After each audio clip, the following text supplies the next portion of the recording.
Hello and welcome to the Touch Pass. I'm your host Dante here presenting the official start to my Eastern Michigan Dynasty here in College Football 25. This is my first series here on YouTube, so expect some bumps in the road as we go. I'm still learning about how to create videos and get started on YouTube. But that being said, I feel like there's no better game to start off with than College Football 25. We've been waiting about 10 years for this game to come out, and I've always been motivated by other content creators in the past to do something like this, right? Create a channel where I can create my own moments, create my own players, and have their legacy be a mainstay on the channel. So first and foremost, I value realism, and I don't want to be expected to always win a championship. We are a 1.5 star prestige school out of 5 stars, so we have a ways to go.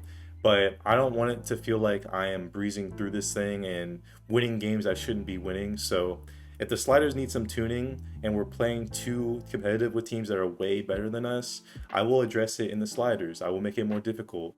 I want to view myself as the head coach of Eastern Michigan and only make moves that I would be able to make in real life with a bit of video game sprinkles on it, if that makes sense. I'm going to go to the sliders here, and I kind of already have an idea of what I like to do. So I'm going to drop quarterback accuracy about 5 points. I'm also going to drop pass blocking by about 5 as well. Receiver catching, I'll drop by 2. And then run blocking, I think it's pretty balanced in college football this year, so I'm going to keep it at 50. And I do play on Heisman difficulty, so these ratings will definitely swing the favor towards the CPU, and that's kind of what I want. I want to have to lock in every game and like really try to actually win. I felt like in past Maddens, I had to handicap the CPU and limit myself onto what I would do. So in College Football 25, you can edit your schedule if you so please. I decided to leave it at the default, and in future years, I will edit the schedule based on rivalries we create, or maybe we have a prospect that is going heavy for our school and is about to commit, but they flip to another school and now we want to play against them to get it back in blood. Like, I feel like there's a lot of cool moments that can be created from that sort of thing. So 4 of our top 5 players on the roster are seniors, but we'll start off with our best player on the team, our center, Carson Lee, who is a 79 overall. He is a power center weighing 318 pounds. This is his final year on the team. I don't think I'll give him a red shirt because we do need all the help we can get in protecting our senior quarterback as well, who is actually pretty skilled from what I can tell. And I don't want to punt on his season by not protecting him to the max. So we'll definitely be keeping Carson Lee in the rotation on the roster, and he will be someone that we depend on being that anchor of the offensive line and commanding the unit to hopefully be above average throughout the season. We're not the most talented up front, but we do have potential, and I do like where things are as far as the offensive line goes going to year 1. So I have some faith in these guys, but it starts with Carson Lee up front. Montavious Kendra is also a 79 overall, so I guess he's tied to be the best player on our team. So he's the leader of our defense, it looks like. He's our zone safety. He is from Hampton, Georgia.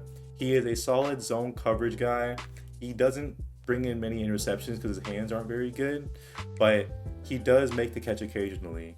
He does have solid run support ratings. He has good pursuit and good tackles. So if you put him in the box, he'll be able to survive. I'm not going to say he's going to be, a really good player there. He's going to mostly play deep in the middle field as a zone safety.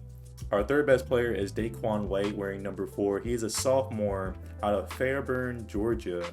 He is a really good man coverage guy. His press could use some work, and he has decent awareness. He's not going to get many interceptions in his career. He is really good in zone, however, so I will run a zone heavy scheme because it seems like our top players favor zone. And finally, our 4th best player is our quarterback, Cole Snyder. He's a senior wearing number 16. He's a field general type of quarterback. He's not going to get out of the pocket very often. He does not have very good speed at all, so he's someone that we want to protect in the pocket. We want him standing up nice and tall and delivering accurate passes because that is his strong suit. He has 69 nice throw under pressure. So he will honestly operate very effectively in the quick game. I don't know if we have the type of offensive line to where we can sit in the pocket all day long and deliver passes. So we're going to operate a lot of quick game and hope he can get the pass off. And when we hit those 3rd and longs, we're going to hope that he can make the clutch throw when we need to make it. and continue driving down the field.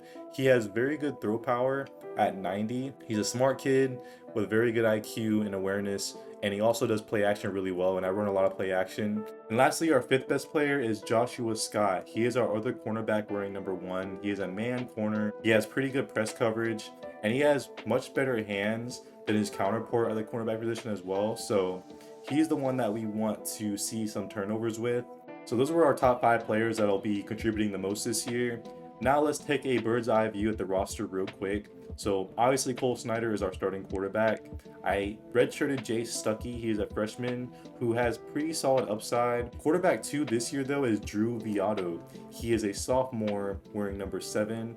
And he is a big boy. He weighs 242 compared to Cole Snyder's 202. At running back, we have my twin here, Dante McMillan. He is a senior wearing number 12 out of Seattle. He is a 74 overall with 89 speed. The backup running back will be Delbert Mims. I redshirted Elijah Jackson Anderson because he's a junior, and I feel like if he develops this offseason, he will have a better overall than McMillan has this year. We have JB Mitchell at receiver 1 with 87 speed. We have Tyler Walton with 90 speed and Porter Rooks with 93. Now, Rooks would be great to make a receiver 1 if he had better catch in traffic and better catching. Our tight end 1 is Jure Getzinger. He is a senior at 77 overall with 74 speed.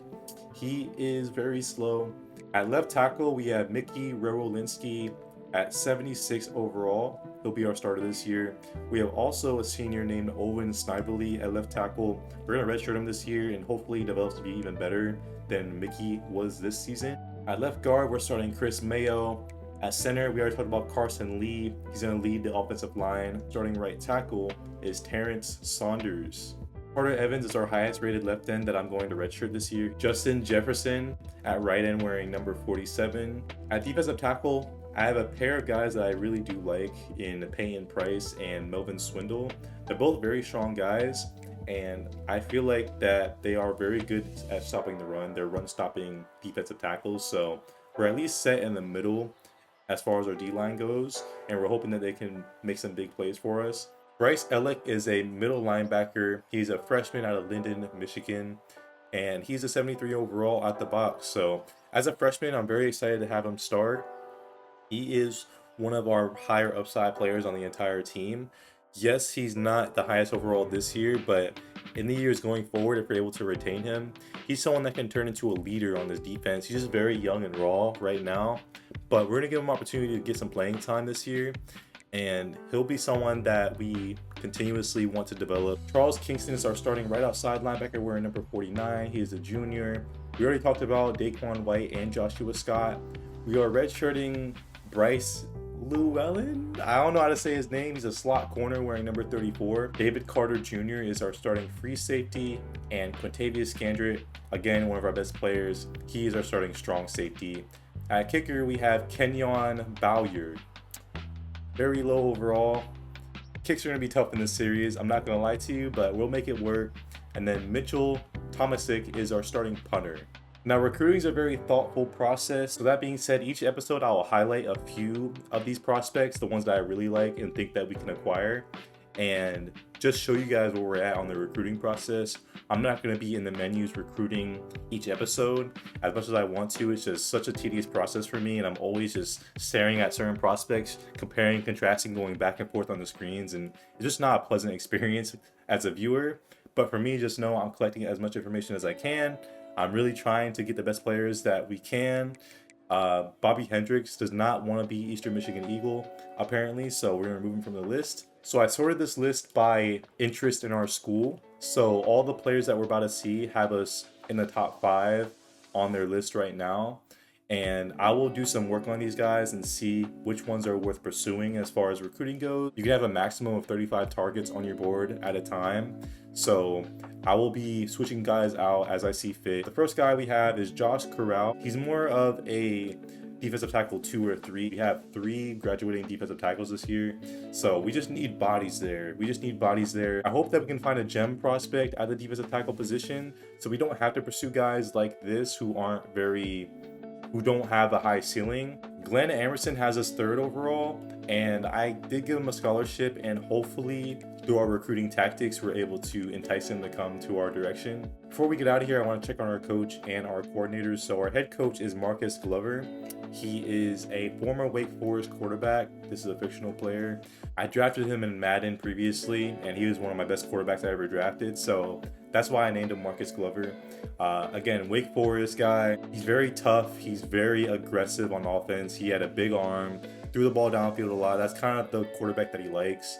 And, you know, I feel like he's someone that can lead this team to the promised land. Offensive coordinator is Brandon Scott. He is also a recruiter. He's a elite recruiter. So we get double XP bonus for signing a recruit.